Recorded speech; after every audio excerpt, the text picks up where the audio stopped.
In the vast expanse of the observable universe, the concept of duality prevails, manifesting itself in opposites such as day and night, hot and cold, light and darkness.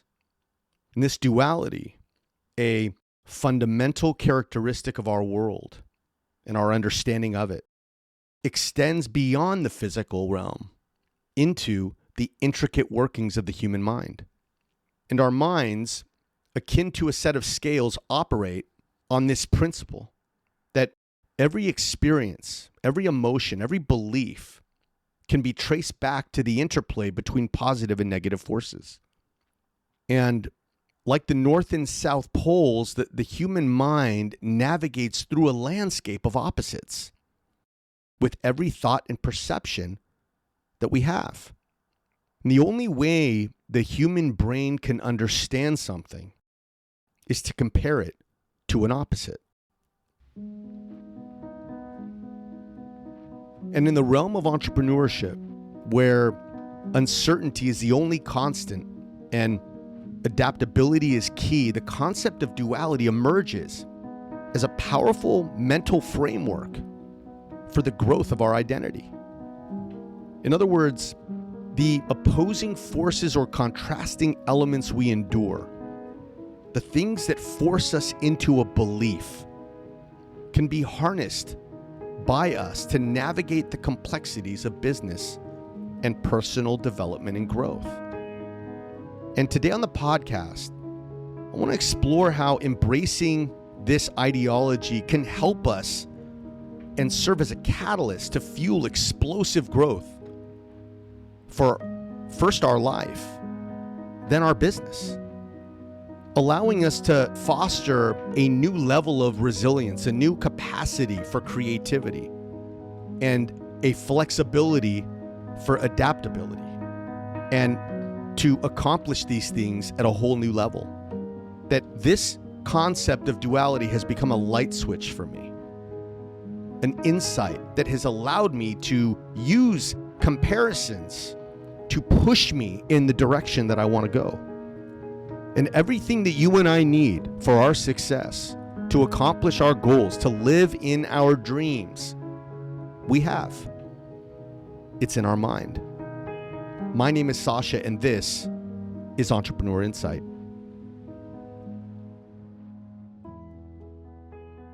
At the core of duality lies the ancient Chinese philosophy of yin and yang, representing this interdependence of opposites.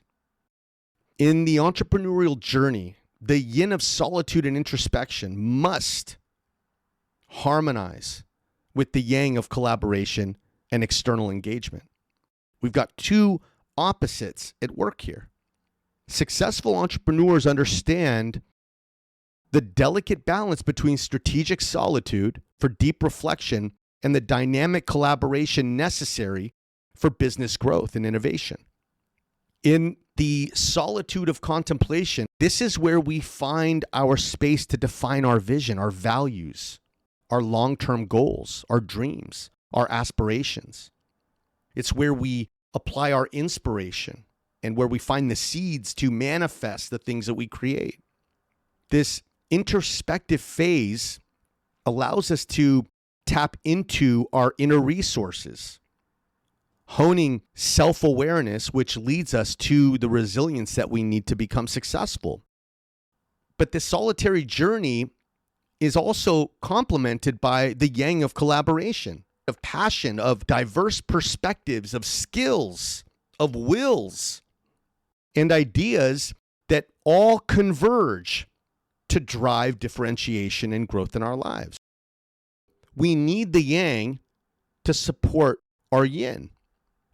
And the synthesis of these opposing forces results in, when we bring these things together, we become well-rounded in our entrepreneurial identity. It gives us the capability to navigate the complex landscape of business, which pulls on the different elements of our strengths. We've all heard the saying that it is our strengths that, when positioned in the wrong areas actually become our weaknesses and vice versa. Even when we think about success and failure, this is again a perfect example of duality in entrepreneurship. Success is the ultimate goal. Failure, as we know, is an inevitable companion to success. And rather than doing the easy thing, which is viewing failure as a setback, people who are successful, people who we look up to, those people who inspire us, they use failure as a stepping stone for growth. And embracing the duality of success and failure allows us as entrepreneurs to develop a mindset that transforms setbacks into opportunities. And that's a mental frame. That's a way of viewing the world. We use duality as this tool to push us into that right side called opportunity and leave the left side, which is kind of this setback that mentally sometimes can hold us back. The thing that I've learned is my path to success has not been linear. And each failure that I've had, and I'm in the midst of working through failures now, becomes a valuable lesson for my future. It is the teacher. And embracing success and failure together as integral parts of my experience as an entrepreneur is what fosters my resiliency and my adaptability. And it has allowed me to navigate challenges with a go-forward mindset, where I had to and continually have to train my mind to not view setbacks as obstacles, but rather as essential components of my growth process, and not viewing sunk cost as a loss, but rather a form of tuition, if you will, to learn some valuable lessons for what God has in store for me in the future. Let's talk about another duality, balancing confidence and humility. Confidence and humility represent another duality that is essential for our identity growth. On the one hand, as leaders, we must exude confidence to inspire trust amongst our teams and our customers. However, this confidence must also be tempered with great humility, exuding vulnerability, being quick to apologize when we're wrong, not thinking more highly of ourselves than we ought, being transparent and saying, actually, I don't know the answer to this question. I need some help. And there's a huge difference between confidence and cockiness. Confidence is humble. Cockiness is prideful. And I'm always reminded of the biblical text in John 4:6, right? God resists the proud, but gives grace to the humble.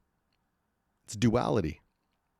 And if we're not careful, authority can lead us to cockiness, to pride, to feeling like we are entitled to authority, maybe because we're the owner of the company.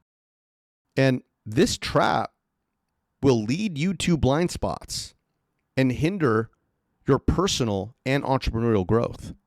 No doubt about it. But on the other hand, humility unlocks authority by attracting submission. Authority needs submission. Titles mean nothing. If you don't have someone who is willing to follow you, you are not a leader. Therefore, you have no authority. Again, another example of duality is navigating risk, but also exercising caution. Yes, business ownership, being a dental lab owner, is full of risk. It's lonely. If there's a problem, it's yours. The people who are buying supplies and purchasing materials, it's not their money. There are a ton of things that, if somebody makes a mistake and you lose a customer, guess what? That's on you at the end of the day. But it's what you and I signed up for. And so as a dental lab owner, you must navigate and be conscious of this duality of risk and caution. Taking calculated risks for the sake of strategy is essential for growth. Embracing this contrasting dynamic of risk and caution is dependent on moving through fear to make bold decisions. And for me, I have to constantly calibrate what I'm willing to lose, because at the end of the day, that's what you're risking.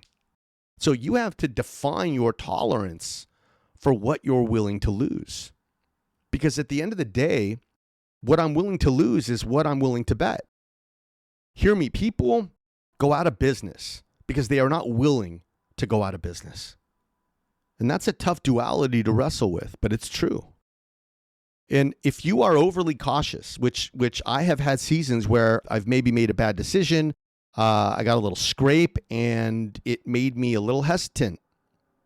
If you find yourself in that place, let's just say for an example, as a lab owner, you are constantly lowering your price to keep business rather than saying no and losing a customer, and then taking the time to expend some resources and thought into designing a value proposition that can perhaps make you more valuable than the teeth that you are selling, then I must say that you're vulnerable. And so we have to strike the balance between risk and caution. By doing so, we can make informed decisions, pushing boundaries while still ensuring the sustainability of our futures. Another example of entrepreneurial duality is work and life balance, right? The boundary between work and life is often blurred for us entrepreneurs. And navigating this is crucial for a fruitful life. And if you're like me, this is a constant struggle. While my passion for what we are building at Harvest is a strong and sometimes overwhelming driving force, it must coexist with the need, the basic need, the true need, the need that gives me life, the need to connect with and lead my family. Like, my life must also exhibit rest and margin for the things that I enjoy outside of work. And if I'm honest, I don't really do that well. Every battery needs a recharge. That goes for your family, and that goes for you, and that goes for your employees as well. Burnout happens when we don't activate this duality, when we don't create the contrast in our life. And this is essentially, I believe, what really marks a fruitful life, is that balance. You know, integrating work and life involves finding harmony between our professional ambitions and our drive to succeed and compete and grow, and our personal values. And while they commingle, they also have to find their own role in our lives. And the dental lab business is a fast-paced business. I know because I grew up in the dental lab. My dad was a lab owner. And it's anything but standardized. Everything is custom and every problem is unique. And so you must find margin in your day for self-care, to read, to write, to find the relational connections that give you energy, to pursue the personal interests outside of work that give you pleasure. And that's why Lab Day is so valuable. For me, the value goes way beyond products and sales. It's connectivity. It's seeing the people that we have so much in common with. And it's a must, and we need it.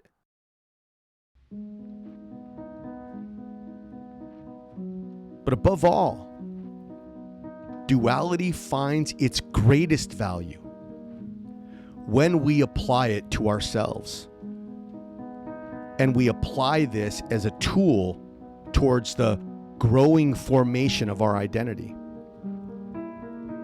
Who are you? And how did you become the person you perceive yourself to be? This question delves into this intricate process of duality and identity formation.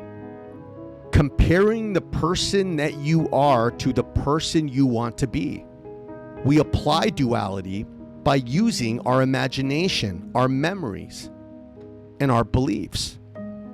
We might have thoughts of things we've done that we're not proud of, that tend to bring us down, or a reminder of a past failure that breeds fear. Please hear me. We grow by using those feelings as the catalyst, as the fuel for the person that we want to become. And so I say to you, define the type of person that you are attracted to and exhibit the characteristics of that person. At the same time, define the type of person that you are not attracted to. And we navigate away from those attributes. The most important principle of duality is found in the projection of your best self and the discovery of your transformative potential. That's it for today. Adios.